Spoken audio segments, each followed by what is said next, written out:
जैसे तुम जो साधनाएं करते हो, आप जी जो साधनाएं करते हो, उनसे ये जन्म और मृत्यु का प्रोसीजर कभी समाप्त नहीं हो सकता। ये जन्म और मृत्यु का जो व्यवस्था है, ये कभी समाप्त नहीं हो सकती। आप जी किसकी पूजा करते हो? कोई तो श्री विष्णु जी यानी श्री राम या श्री कृष्ण रूप में, और कोई भगवान शंकर जी, कोई दुर्गा जी, कोई भैरव भूत हनुमान, और कोई तीर्थ व्रत ग्यास रोजा, और कोई जैसे मुसलमान भाई हैं ये बेचून अल्लाह की उपासना करते हैं। ऐसे ही ईसाई भी परमात्मा को निराकार बताते हैं, और ब्रह्म तक की साधना ही उनकी अंतिम साधना है। तो इन साधनाओं से, जैसे ब्रह्म तक की पूजा से जीव का जन्म और मृत्यु समाप्त नहीं हो सकता, और किए हुए कर्म का जो दंड है उसे भोगना ही पड़ेगा।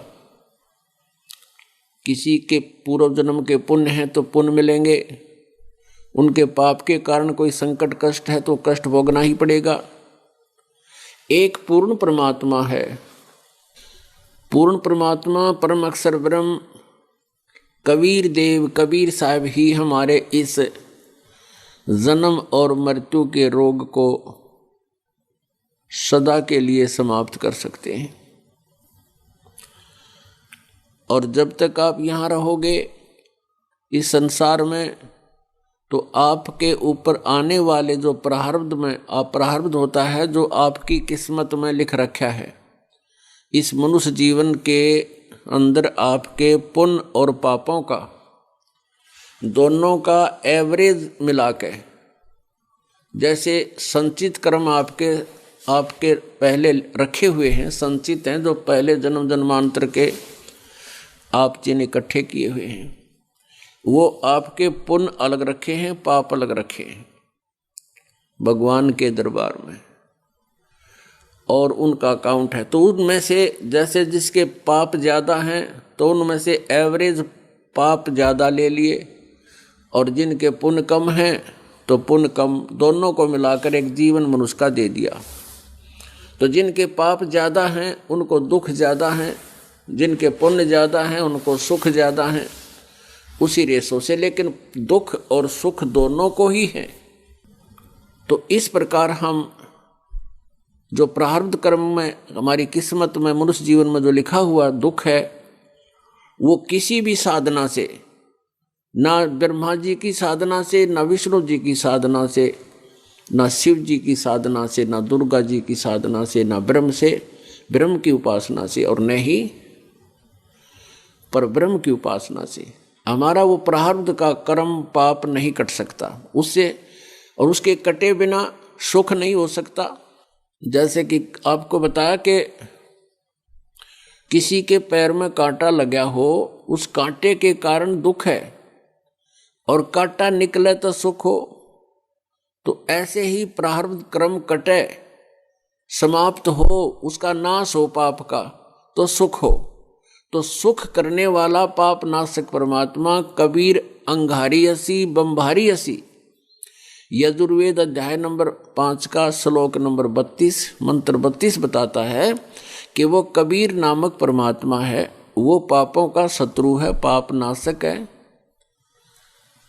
और बम्भारी बंधनों का शत्रु यानी बंदी छोड़ है। और परमेश्वर भी स्वयं कहते हैं, अमर करूं सतलोक पठाऊं, तात बंदी छोड़ कहाऊं।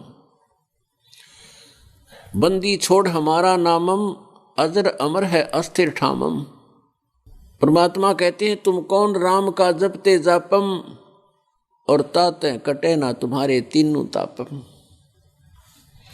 तो कबीर परमेश्वर पूर्ण ब्रह्म ये हमारे जन्म और मृत्यु के रोग को नाश कर सकते हैं। ये हमारे प्रारब्ध में आने वाले दुखों का नाश कर सकते हैं। जैसे कल रात्रि में आपको दिखाया था, यजुर्वेद अध्याय नंबर 8 का मंत्र नंबर 13 में 6 बार लिख रखा है कि वो पूर्ण परमेश्वर, पूर्ण परमात्मा अपने साधक के जो दान देता है, दान देने वाले के, या कोई वैसे भी कोई कर्म किया है पहले कर रखा है या अब हो चुका है अनजानपने में, परमात्मा की शरण में आने से उसके सर्व पापों का नाश कर देता है। और पापों का नाश होने से सुख होगा, वैसे तो सुख हो ही नहीं सकता। तो पाप नाशक परमात्मा केवल कबीर अंगारी असी, वो कबीर है और कोई भगवान नहीं है। तो हमने उसी की पूजा करनी पड़ेगी, हमें उसी परमात्मा की साधना करनी पड़ेगी जिससे हमारी जन्म और मृत्यु सदा के लिए समाप्त हो और इस जीवन में हम सुखी हों। सुखी का मतलब है कि यहाँ जो हमारे ऊपर आपदाएं आ रही हैं ये टलें, और ताकि हम भक्ति करके परमात्मा में रुचि बने। जैसे आपके ऊपर कोई आपदा आई है, संकट आए हैं, और परमात्मा उनको ठीक करेगा तो आपकी श्रद्धा बढ़ेगी और फिर आपकी रुचि बनेगी भगवान की भक्ति करने में। और आप पर आपदाएं आती रहें तो आप भक्ति नहीं कर सकते।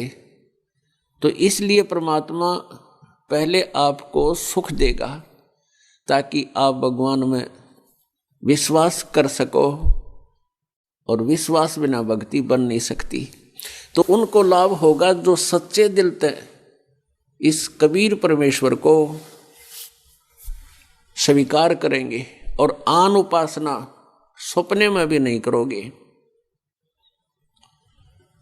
जो पहले पूजा आप करते थे वो साथ करते रहे तो भगवान राजी नहीं होगा। ये नियम है इस मालिक का, इसलिए आपको ये नियम बताए जाते हैं। सभी नियमों को आप फॉलोअप करो, इनका पालन करो, और फिर देखो सुख भगवान के। आप दांतों तले उंगली दबाओगे कि हमने सुना था कि भगवान ऐसा करता है, लेकिन होता आपको यही दिखाई देगा। तो पुण्यात्माओं, परमात्मा हमें क्या याद दिलाते हैं कि तुम यहाँ इस काल के लोक में इस झूठे सुख में सुखी होगे।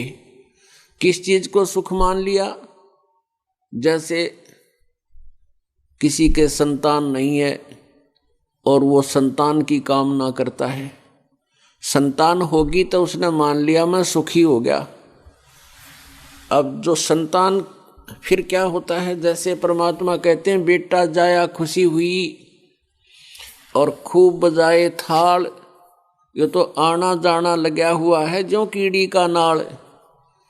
जैसे पुत्र होता था राजाओं के, राजा लोग तो बैंड बाजे बजा के, सहनाई बेरी बजा के अपनी खुशी प्रकट करते थे कि भी लड़का हो गया राजा के।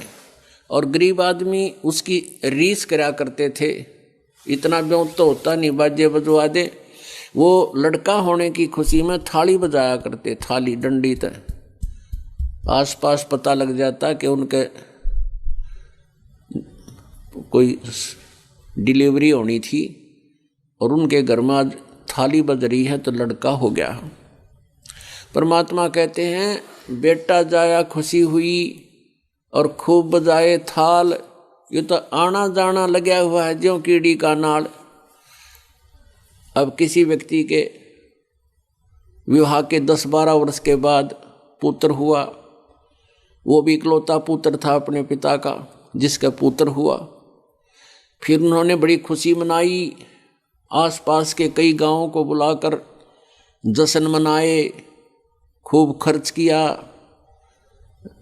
और 1 वर्ष के से पहले ही नेक्स्ट जन्मदिन आने पहले वो लड़के की मृत्यु होगी। जन्म हुआ तब तो खुशी मना रहे थे, फूले नहीं समा रहे थे, और फिर अगले जन्मदिन से पहले उसकी मृत्यु हो ली, 1 वर्ष से पहले ही। अब टक्कर मार रहे हैं, रो रहे हैं। तो परमात्मा कहते हैं झूठे सुख को सुख कह तू मान रहा मनमोद, ये सकल जबीना काल का कुछ मुख में कुछ गोद।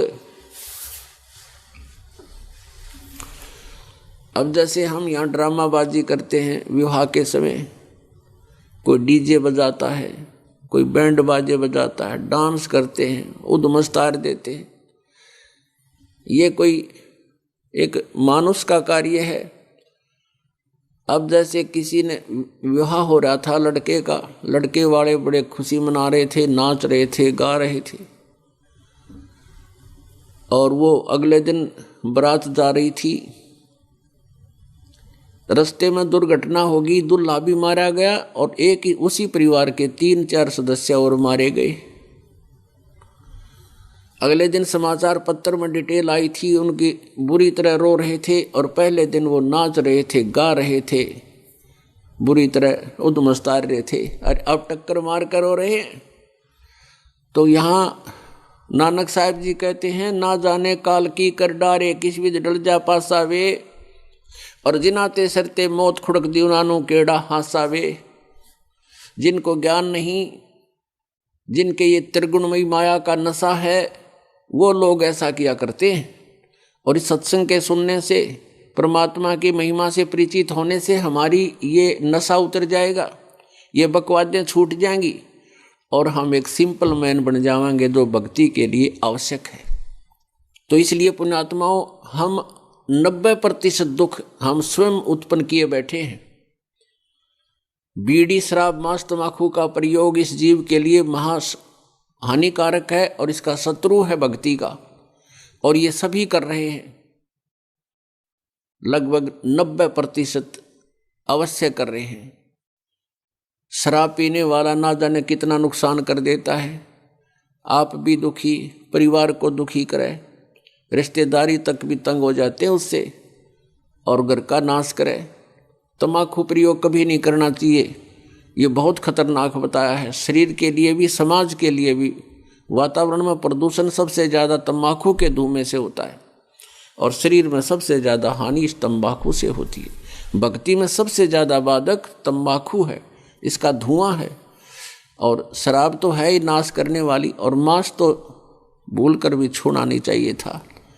अब जैसे कोई हमारे बच्चों को काट के खावे, कैसा लगे, और हम एक बकरी के बच्चे को, भेड़ के बच्चे को, या कोई भैंस गाय को खाते हैं, तो इंसान का आहार नहीं है ये तो शैतानों का आहार था, और हमने अज्ञानता से सभी ने स्वीकार कर लिया, तो ये त्याग देना चाहिए। तो इससे 50-60% राहत आपको मिल जाएगी, आपका खर्चा कम होगा और एक जीवन भी मनुष्य जैसा बन जाएगा। उसके बाद जो हम विवाह शादी में, कार कोठी लेने में, बनाने में जो खर्च करते हैं, ये भी हमारी नालायकी है। परमात्मा कहते हैं कि यहाँ इतना ही स्थान चाहिए आपको जिसमें टाइम पास हो जाए। कबीर साहब कहते हैं, घर तो 3.5 हाथ और गना तो 4.25, और कह कबीर अधिका गह ताको नहीं विचार। घर आदमी को 3.5 हाथ का, अपना शरीर जो मनुष्य का होता है, उसके अपने 3.5 हाथ की उसकी लंबाई होती है। माप का देख लेना, ये यहाँ से लेकर इतना एक हाथ कहलाता है, ये इतना, और ये 3.5 हाथ का शरीर होता आपका। तो परमात्मा कहते हैं, आपने अपने शरीर को आपदाओं से बचाने के लिए, गर्मी सर्दी से बचाने के लिए 3.5 हाथ लंबा घर काफ़ी है, और गणा करे तो 4.25 हो जाए। और कहते इससे ज़्यादा अगर तू व्यवस्था करता है तो नालायक आदमी है तू, तुझे विचार नहीं है। अब जैसे एक व्यक्ति ने कोठी बना रखी और डींग मारे उसके रिश्तेदार कहने लगे उसका 12 कमरे हैं, 4 तलर, 4 ऊपर, 4 और तीसरी मंजिल पर, और वो सोए कहाँ है? एक 4पाई पे, एक कमरे की कोण में, और बाकी वो वैसे पड़ा, उसने शर्म मारेगा, बता क्या करेगा वो।